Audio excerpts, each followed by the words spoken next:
We needed that. All right. Have you ever been surveyed by someone using these survey techniques? Form A, strongly agree, agree, neutral, disagree, strongly disagree. Anybody ever have anybody survey you with a form like that? Oh, yeah, How many times? most of the time.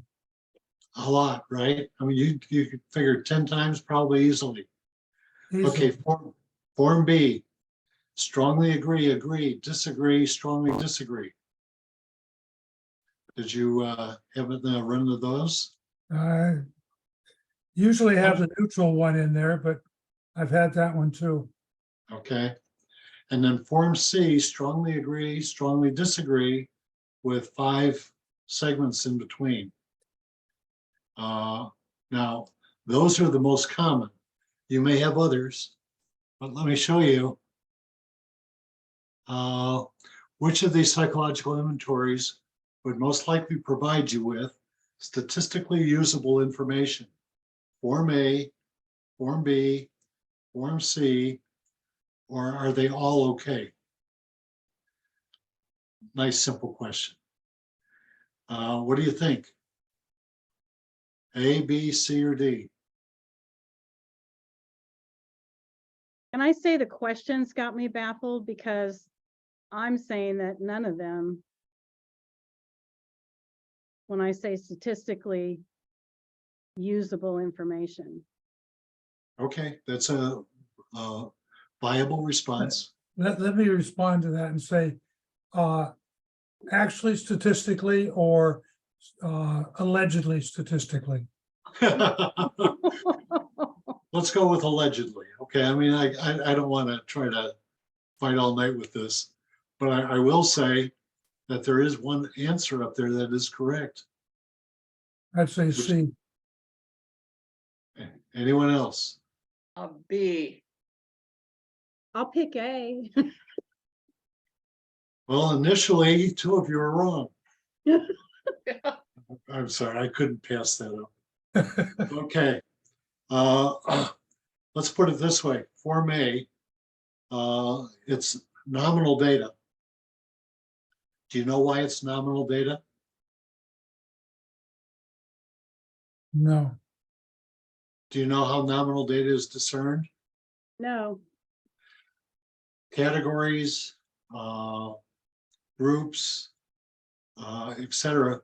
Neutral is a extremely important word. Neutral throws the whole thing off.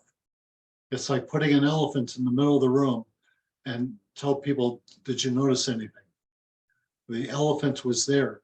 That neutral takes away any possibility for that to have any use for statistical analysis, because it takes things that could have been nominal is grouping, if you will. Form B, nominal, ordinal.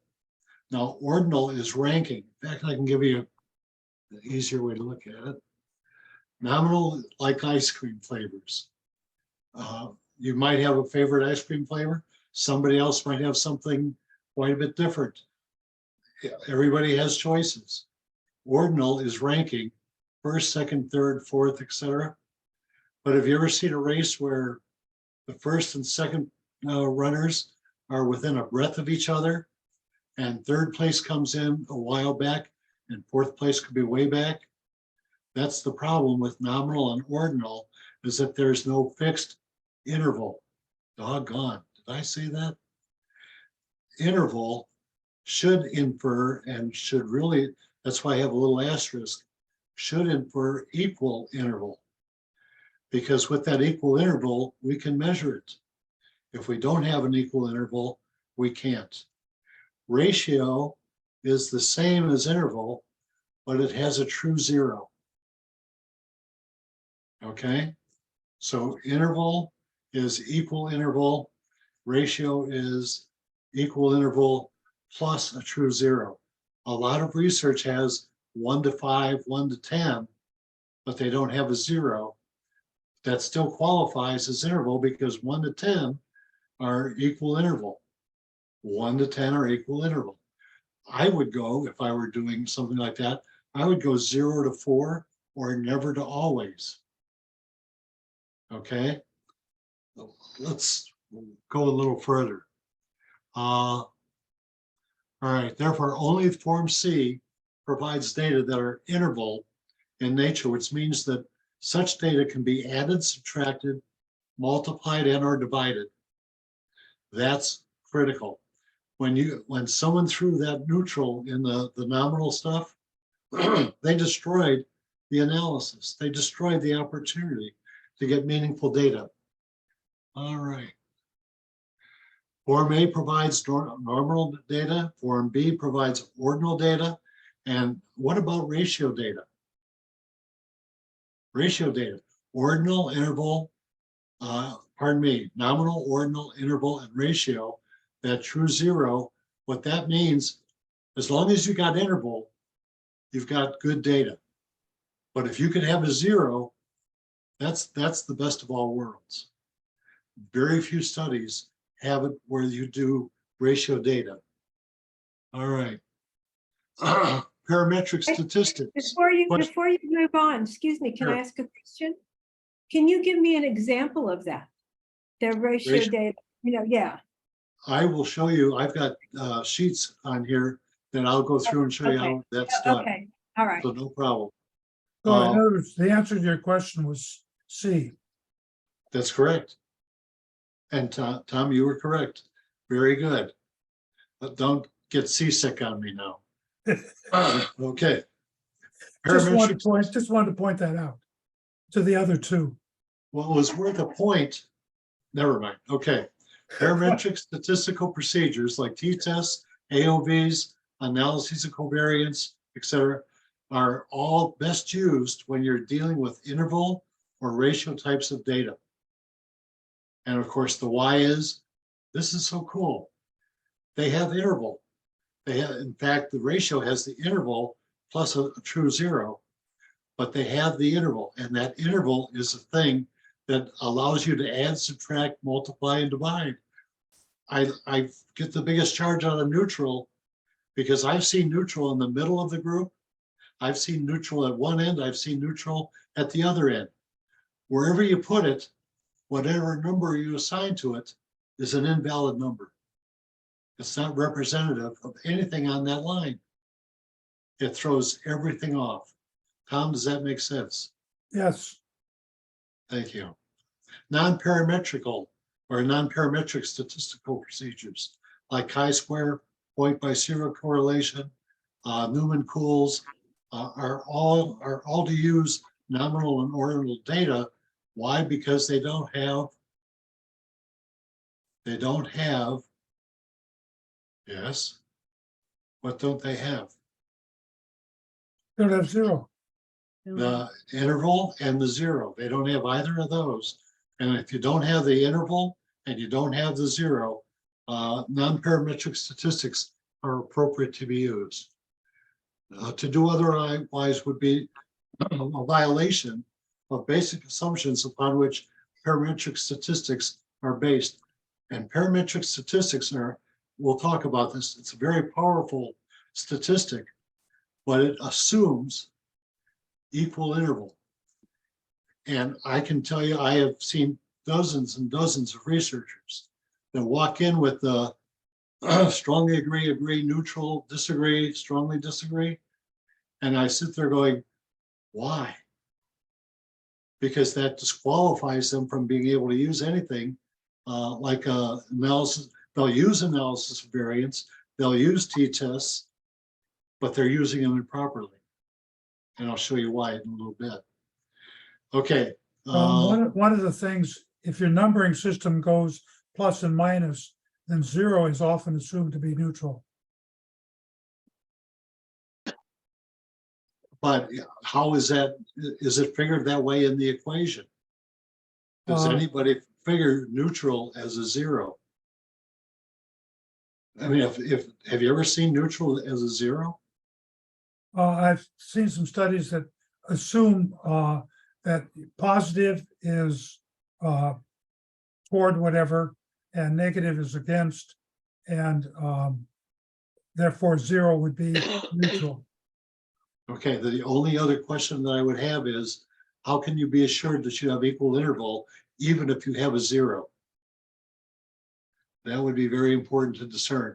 The whole thing really, all of this, because you're using nominal and ordinal data, you can't use parametric statistics.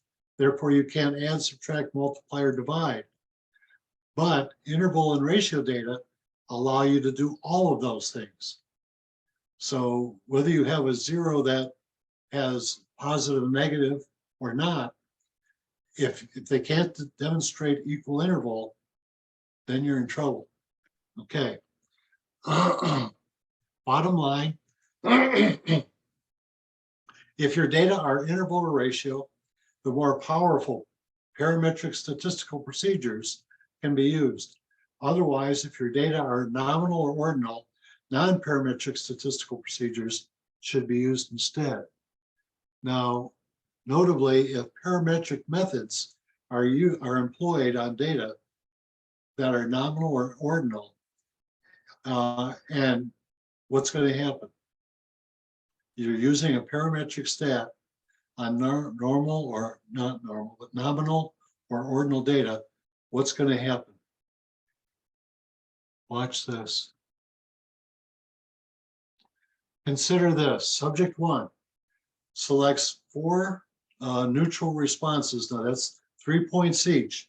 So they select 3, 3, 3, and 3. What's the score? 9. No. There's 4. There's 3, 3, 3, and 3. Four choices. So 3, 6, 9, 12.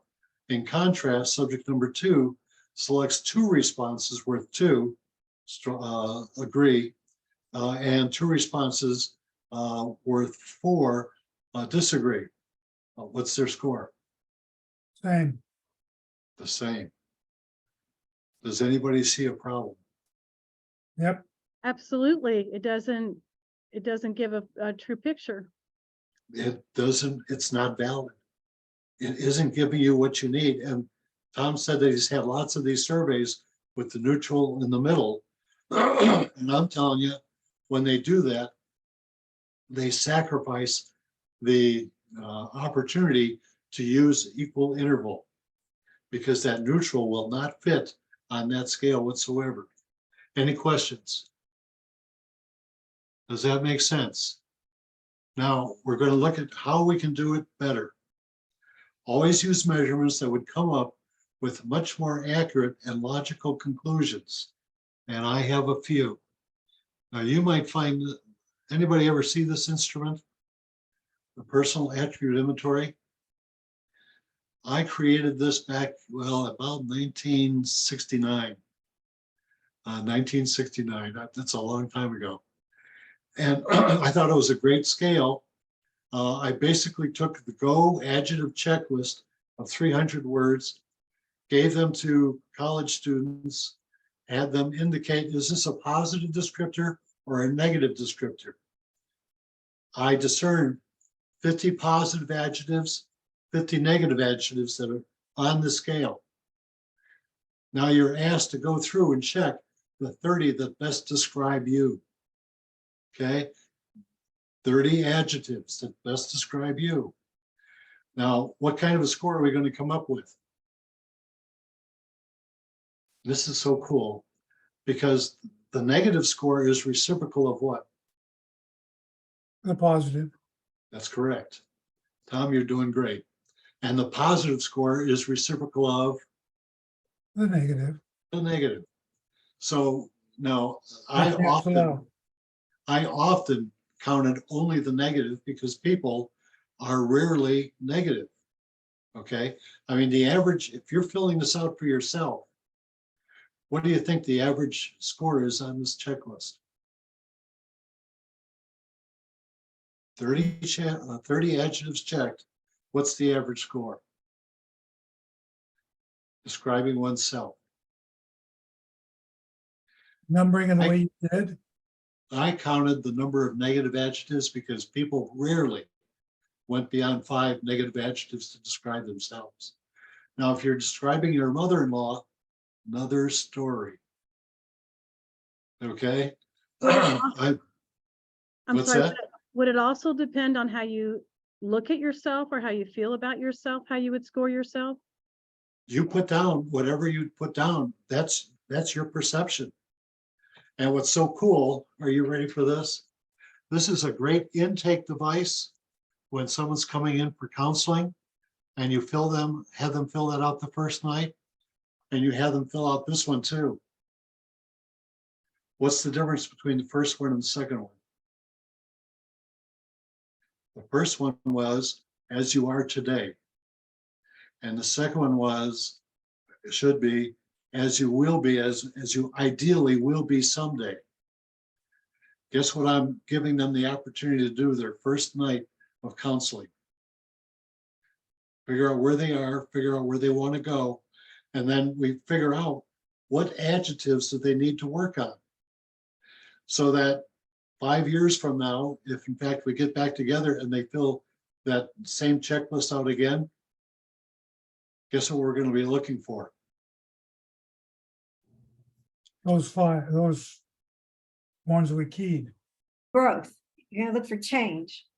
You want to know if they changed and became more like, not perhaps perfect, but they became a better person because you gave them a measure of where they were one day and where they wanted to be someday.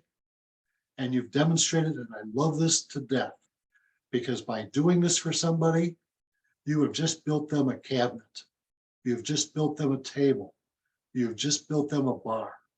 They're going to look at that instrument that they filled out and said, hot diggity, I did that. And they did it because it was measured properly at the outset. It was looked at in terms of as a distant perspective. And then they had the people I would always have people come back at the end and say, how are you doing today? I've done this for couples too. And it's so cool when people fill out about themselves and their spouse first night and what they would like to have, and then have them go through counseling. And it is just dynamite because you're letting them be involved in building that cabinet that's going to be in their house for a long time. So Tom, what do you give them at the end to show change? Is there a different thing, or do you go back and just look at these? Once again, you have what they started out with in terms of, this is my ideal self down the road. All you really need to do is come back and have them do a follow-up. How are you doing now? Because then I take out the old form.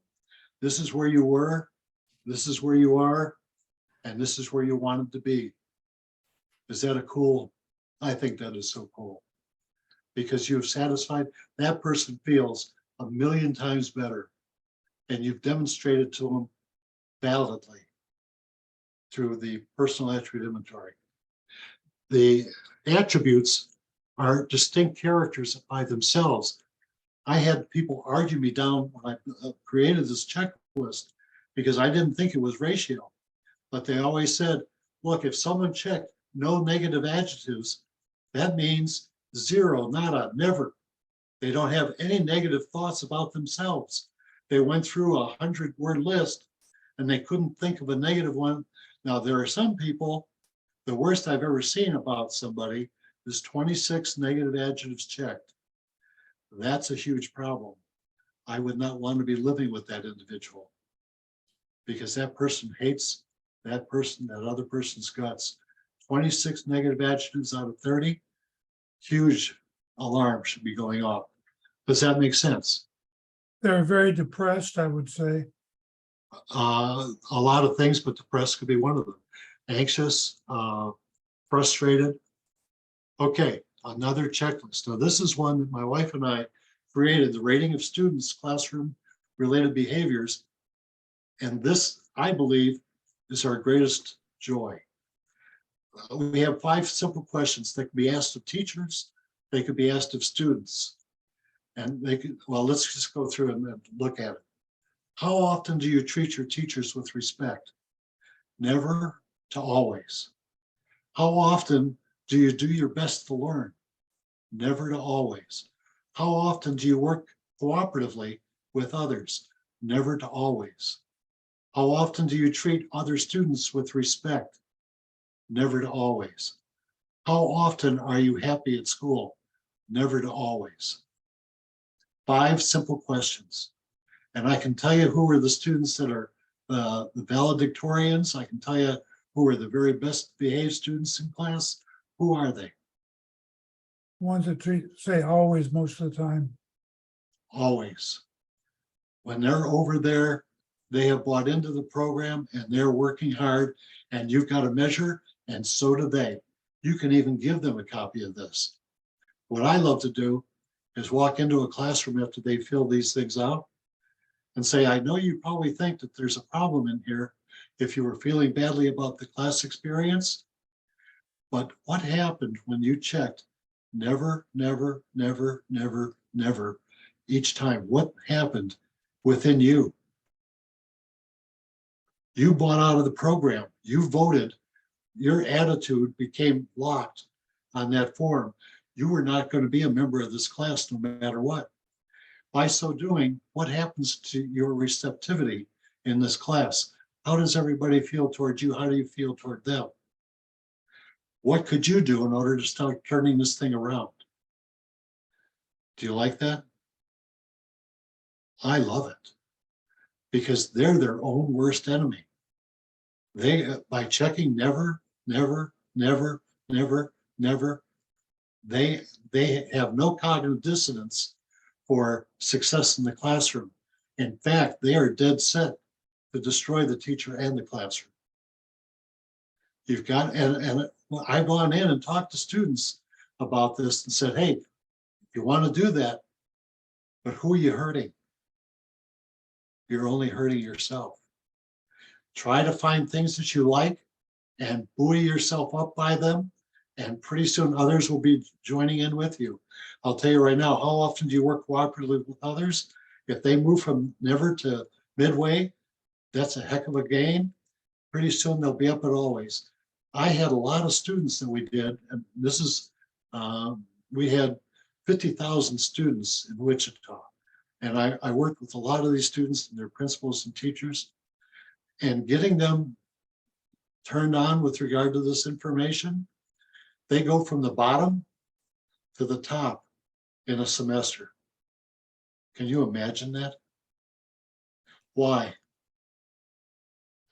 The kid is bought in and he's trying. The teachers see that he's trying. The principal sees that he's trying. Where is there going to be failure?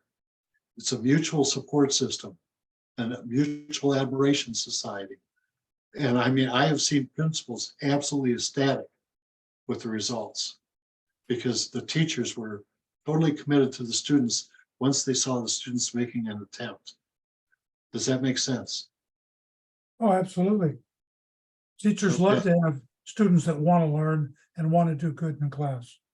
And if they see somebody who has been really out of it, coming back around, okay, I call this a scientifically purist term, they say hot diggity. This is incredible to me, because this kid I thought was lost and he has returned. He's my prodigal son. Okay, I'm telling you, I love that one. Leadership rating scale is so simple. It says leadership down the side, by the way, in case you didn't notice. But once again, you go from never to always. And if you want a leadership rating scale, show me 5s. If you want to see somebody that's middle of the roader, show me 3s. If you want somebody that is not going to make it, show me 1s.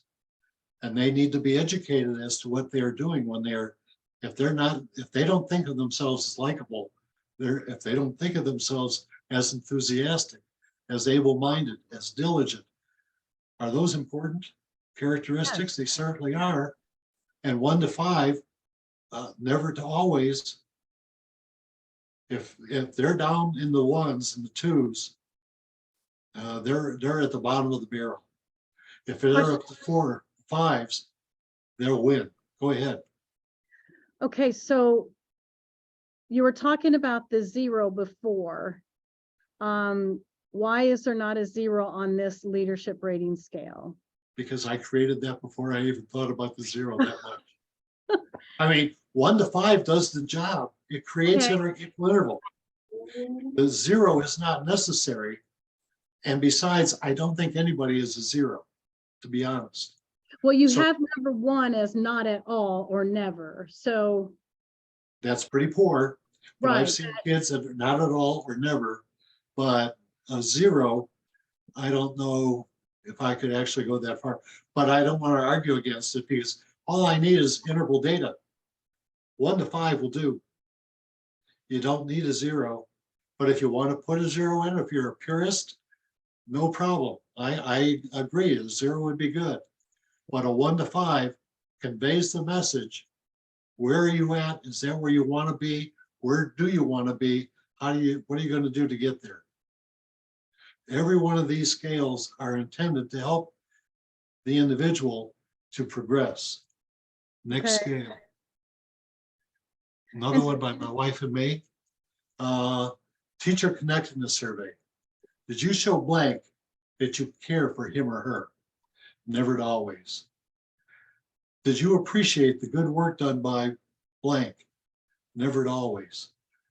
I find this to be a really neat scale because the students, you're evaluating the student, but you're also saying, is this, if you're doing this every 3 months, let's say, has there been progress? Has there been change?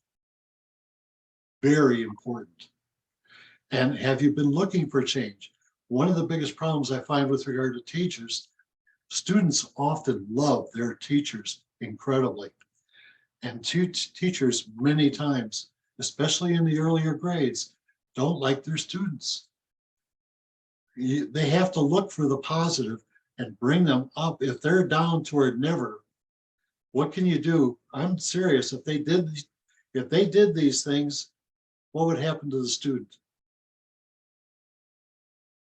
Student could be a good student for the rest of his life. That's right. You are investing in that student and making a difference. And I don't mind telling you, I have spent my life in education.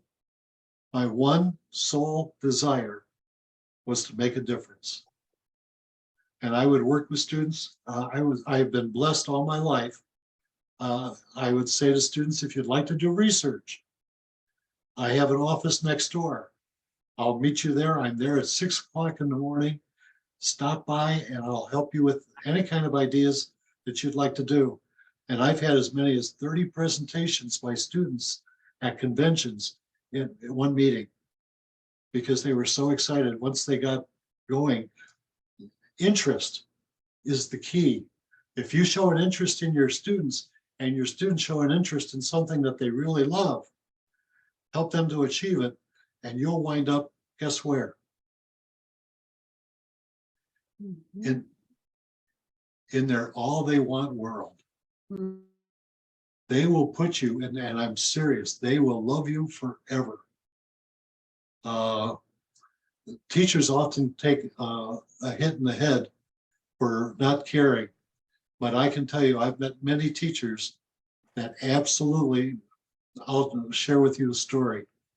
I was working as a consultant and I was over at a school and it was right before Christmas.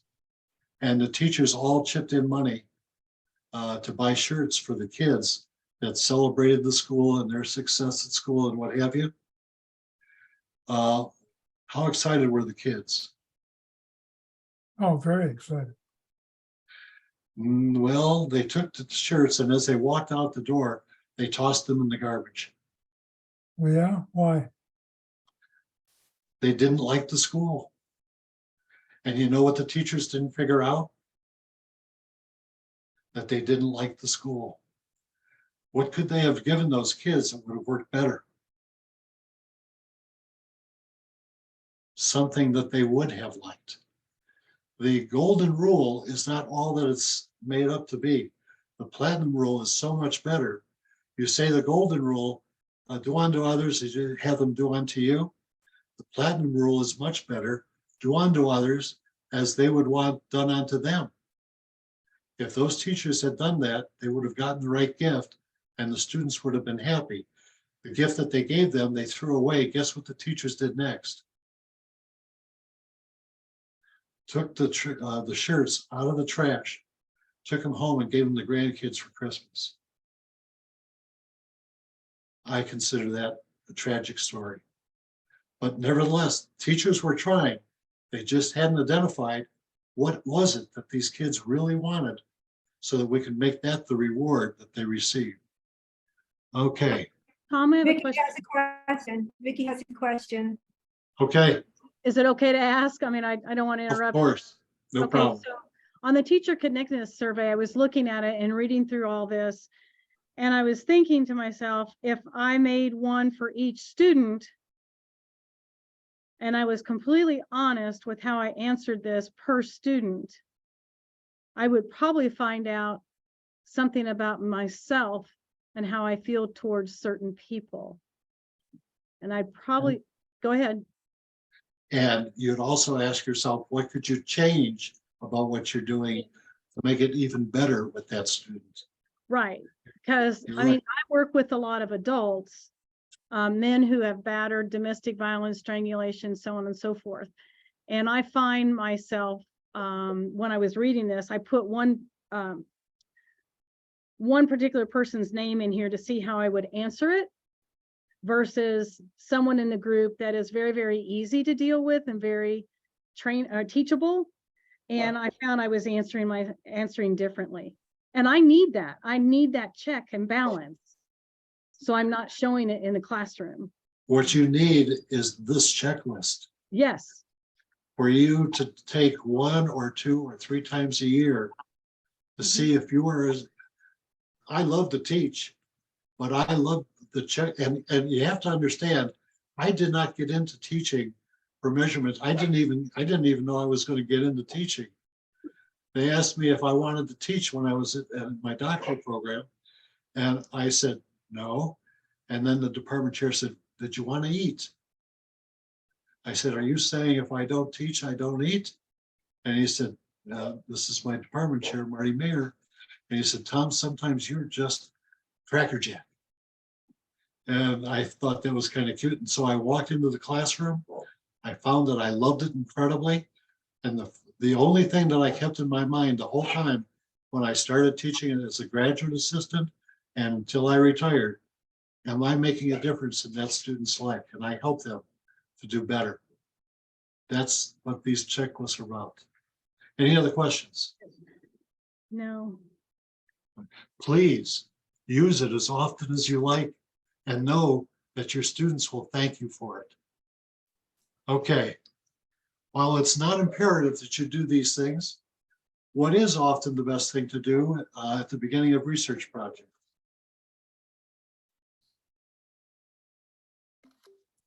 What is imperative to do at the beginning of any research project?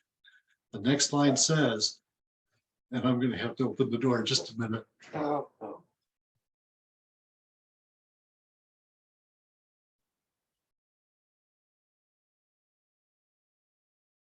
Janet, I don't think I have this one, do I? What don't you have? Oh, no, I created this today for you. If Janet, keep everybody's address, I'll send new pages because this is great stuff too. Well, you know what, Tom? All the other ones are up on the international website, correct? Yes, they are. These are Then we just the can- last few. We'll add this one to the Okay, website. this so one they and a can- couple more after, and Okay, page 1. Okay. But identify meaningful measures that will provide you with information that you see. This is so cool. I don't care if you're just teaching or if you're doing research. You want to develop meaningful measures that will provide you with information that you see. You want that very dearly. Victoria wants that. And to be able, you have to understand, when we were in Wichita, 30% of the students were dropping out of school by the end of the sophomore year. 30% are gone. What were they doing? This is an unobtrusive measure called voting with your feet. They had given up on the school So and they were not coming back, Right. okay? You've got to pick up where students are getting turned off. And I actually have a potential dropout checklist. And it's in this book that was published spring of 2022. That's the International Journal of Choice Theory, Reality Therapy, which I edit. And you have in it effective assessment instruments for reality therapists and choice theorists. And the potential dropout checklist is in there. And it gives you 20 different things that kids by third grade are already doing that will tell you that they're going to drop out of school when they're in high school. Now tell me if that isn't invaluable. Staggering. Yeah. What school Okay, wouldn't want that? what's that? What school wouldn't want that? Well, I would think so too, but Yeah. understand, I've had schools that the teachers became upset. Well, all right, I'll tell you the data. I went out to a school and I did 3,500 kids and all their grades and what have you. And one of the questions asked, and this is on the personal history inventory for children. Do you show support for children while the child noted above, while they're at school? Do you show support? What percent of the teachers said yes, they show support? Probably a pretty small percentage. 51%. That's not good. What percent said they didn't? 35%. What percent didn't respond? 20%. 14%. What does that tell you? Those teachers should have been ashamed of themselves. I'm sorry, but I mean that. The ones that said that they weren't showing support for these kids, they knew that they were in trouble. The ones that wouldn't put down the check, they're even in worse shape. You have to be aware that your purpose in that classroom is to make a difference. And those teachers failed miserably. I just thought I'd share that. Okay, okay, now in order to find the information that you seek, searching the literature is a really good idea. And boy, there are so many nifty ways today to search the literature quickly.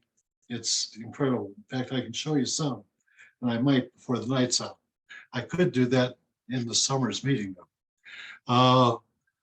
All right, is there a better and maybe even an easier way to do this? Just take a look at what I've shared with you tonight and think about creating your own instruments. By the way, where do I have? Wait, do you see this? Those are just some of the instruments. I did not get into teaching to create instruments. But when I got into teaching, I found that I could assess where my students were at and where I wanted them to go by creating these instruments and using them effectively in the classroom. And I shared them with my students and they have used them for years. It's kind of funny. But I didn't start out this way. I wanted to be a clinical psychologist. I became a professor. I wanted to be able to make lots of money.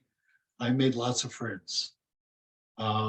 My favorite button that I wear when I walk in this class the first day usually read, "You are my friend. I just don't know your name yet." I like that. I love that. I like that too, yeah. Yeah. And I'll tell you the truth. I don't think I have them here.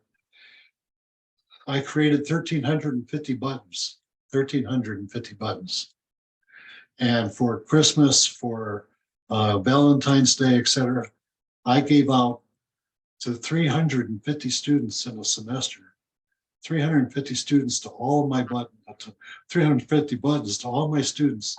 And they put them on their backpacks and wore them all over the university wherever they went. Do you think I thought I made a difference? Yes, Okay, what was on the button? You are my friend. I just don't know your name yet. Okay, that's right. I wrote it wrong. You are You are my friend. my I friend. just don't know your name yet. And then I created for Valentine's Day, I have a whole bunch of buttons. And let's see, good friends like buttons are stuck on you. I finally found my place in life. It's with you. And all of the, I mean, I've created so many buttons and I've shared them with my students so that when they go out to teach, they can continue wearing that button and have a great time doing it. Creating instruments to measure how well you're doing is part of the gig too. You've got to be able to see, am I making an effect? Am I doing what needs to be done? And the personal, this the love-hate checklist, love-hate checklist. Now, potential dropout checklist, 1993. I think it's even in the International Journal. So you have the opportunity. Wait, I've got more coming. You won't believe this. Okay.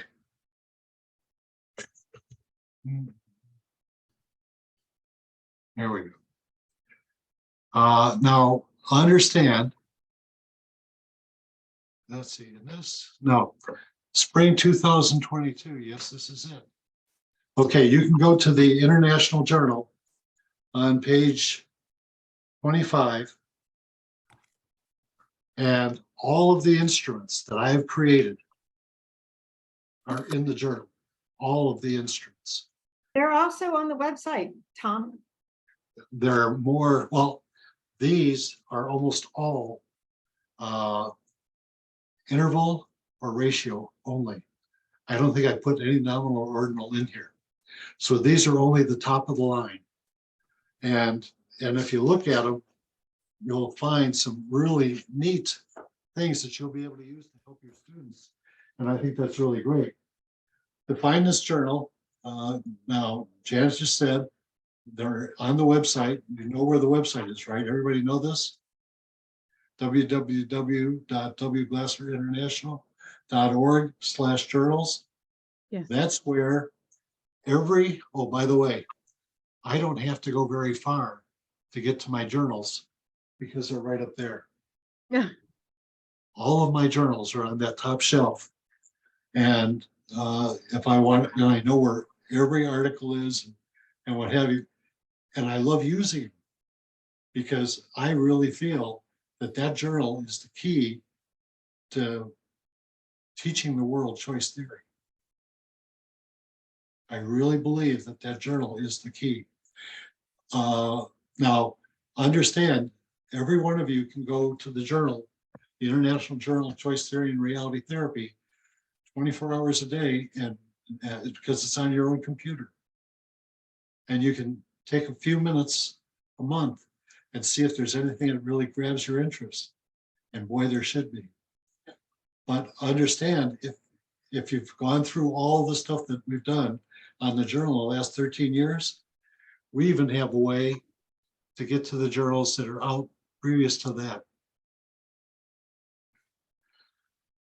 Okay, for 1981 to 2009, all you have to do is go to the International Journal of Choice Theory and Reality Therapy, Volume 40, Volume 2, Issue 2, Spring 2021, page 4, and it gives you the address to go to and get any article that you want that was ever published by a journal related to choice theory or reality therapy.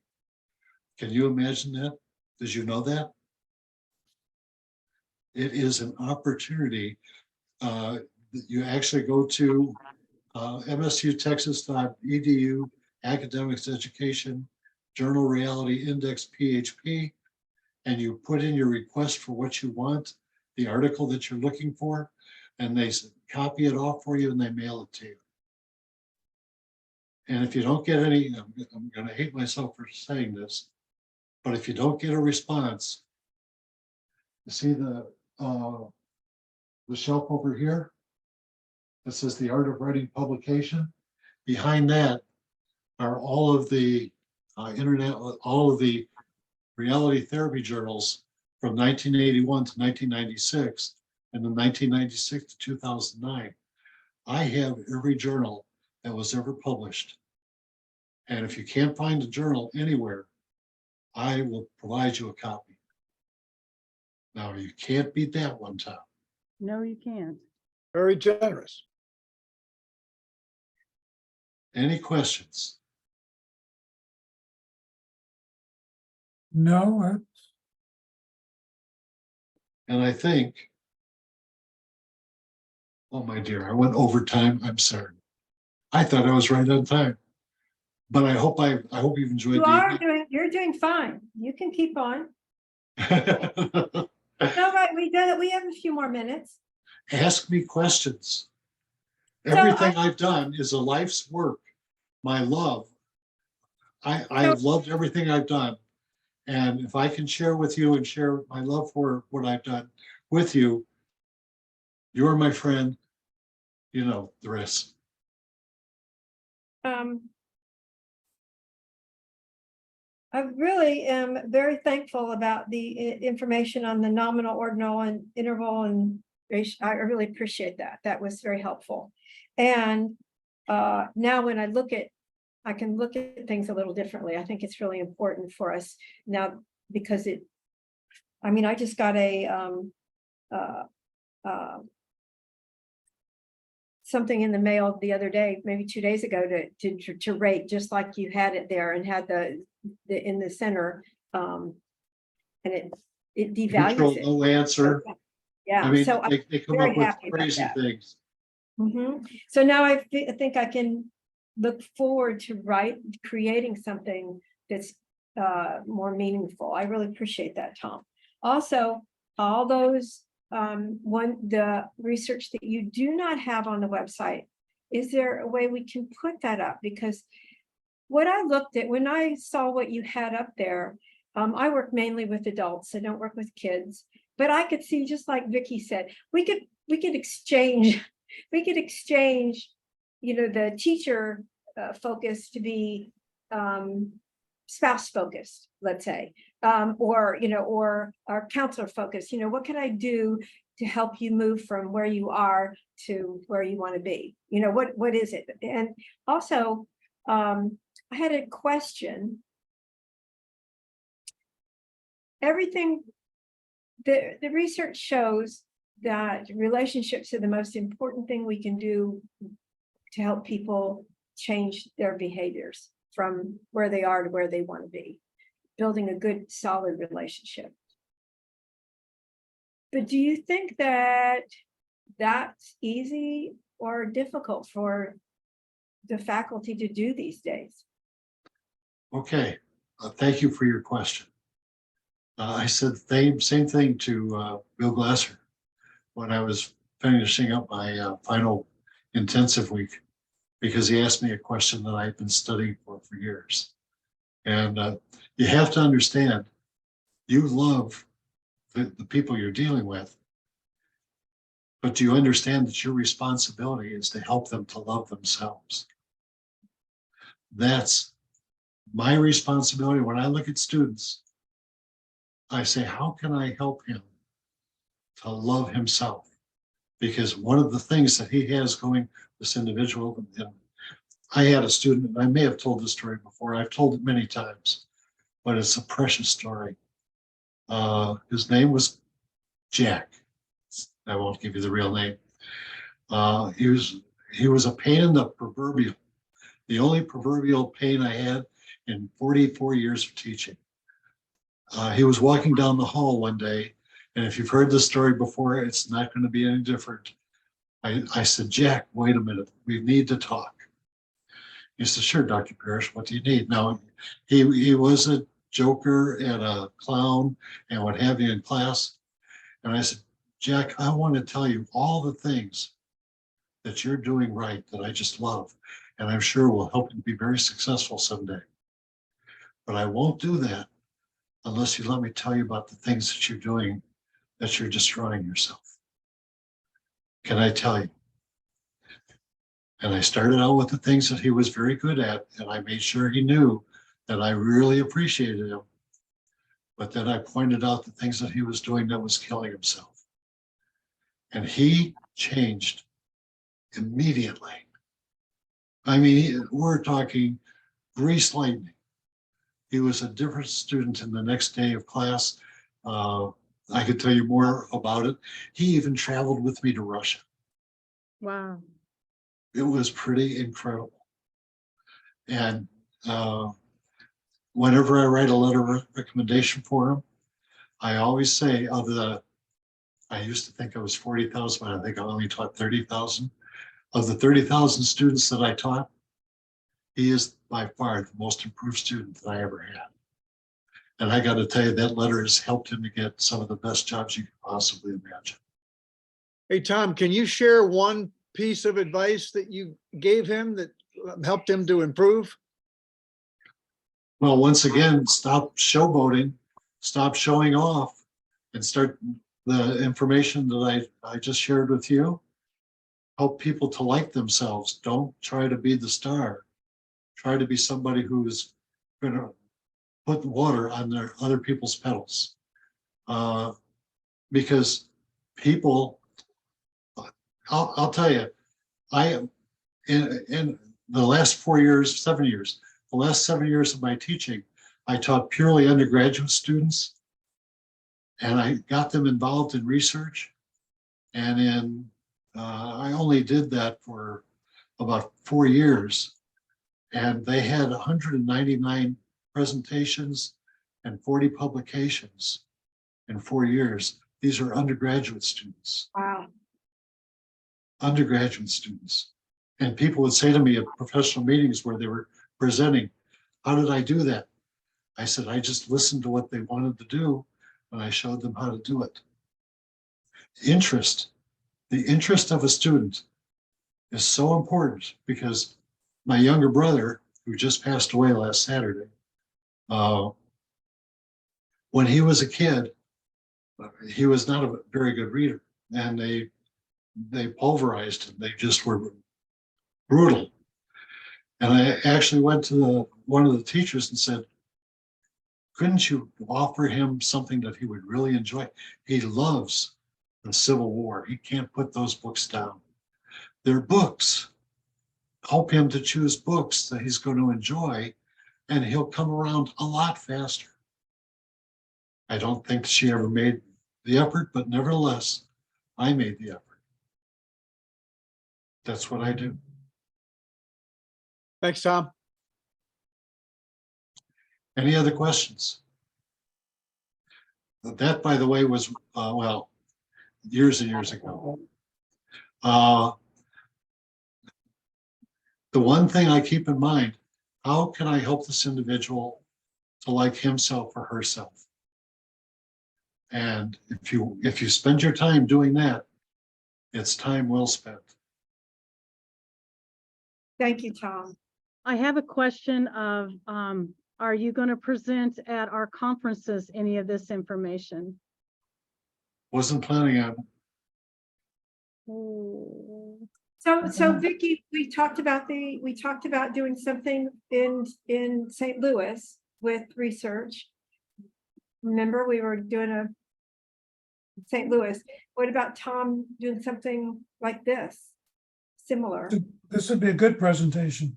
It would be. And Tom, it wouldn't be a presentation like, I think they already have the schedule set up, but it would be it would be different. Like, what were you thinking there, Vicky?